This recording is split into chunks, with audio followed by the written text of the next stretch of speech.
Hey, thanks, Senator. We're going to go quickly to Sandy. We're going to go to Roger. Roger, you are on with Senator Lee. Hello, Senator Lee. How are you? Just fine, Roger and Sandy. Thank you.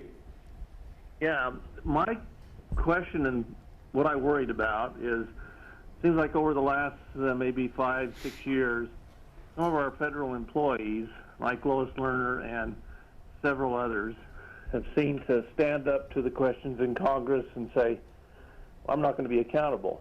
And I don't like that. I think the Congress needs to pass some laws to make all federal bureaucrats accountable to the Congress. And if they don't answer your questions so you can have a good oversight, that you can fire them. And, you know, Lois Lerner walks away and this other guy walks away with big pensions. They quit, they get pensions. I mean, that wouldn't happen in private enterprise. So it's a really unfair playing ground for the citizen. And as a citizen, I feel like these bureaucrats have control over me that nobody else has, and they need to be accountable to the Congress. They certainly do. It's interesting, though, Roger, when they say possession is 9/10 of the law, that is sometimes true with respect to the executive branch of government.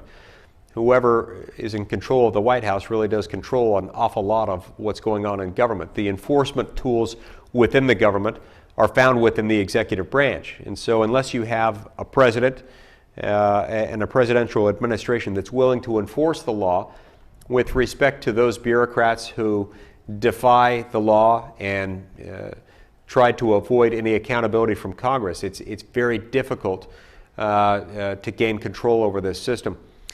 It is, moreover, very important that we enact reforms to make sure that we control our government bureaucrats and to make sure that we don't have too much discretion being vested in the hands of the few, particularly in the hands of unelected, unaccountable bureaucrats. You know, Roger, I have 2 stacks of documents in my office here in Washington. The first stack is 11 feet tall. It's 80,000 pages of law.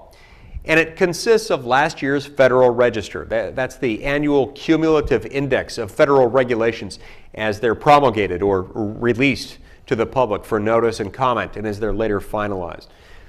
This 80,000 page volume contains legally binding rules and regulations. These are laws, in effect, that bind the American people. So that's the first stack, 11 feet tall and 80,000 pages long. The second stack is just a few inches tall. It contains only a few hundred pages. These are the laws passed by Congress last year. Now, some would say that's maybe too big itself, but it's dwarfed in comparison by the 80,000 page Federal Register. The laws passed by Congress are tiny compared to the laws put in place by unelected, unaccountable bureaucrats. Now, make no mistake, Congress isn't the victim here. Congress actually has created this problem. It's created this problem by delegating too much lawmaking power to unelected, unaccountable bureaucrats.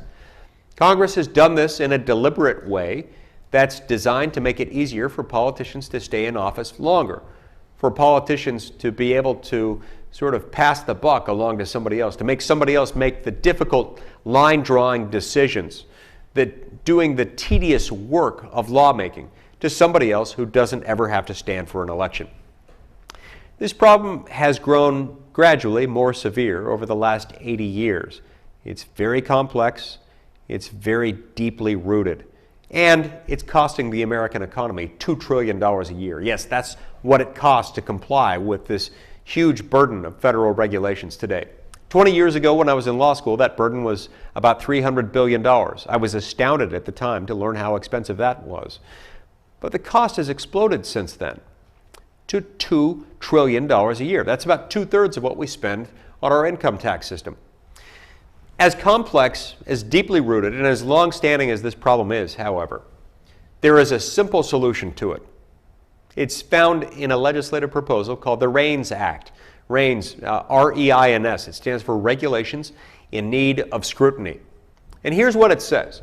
It says that for every new major rule, a new regulation produced by an executive branch agency that has a significant economic impact on America,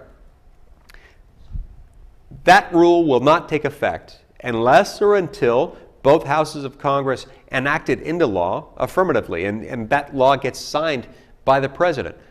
Without that kind of action, the kind of action that's contemplated under Article 1, Section 1, Clause 1 of the Constitution, there should be no lawmaking. And the REINS Act would put members of Congress back to work for you. It would make sure that those federal regulations don't become law unless your own elected senators and representatives make it so.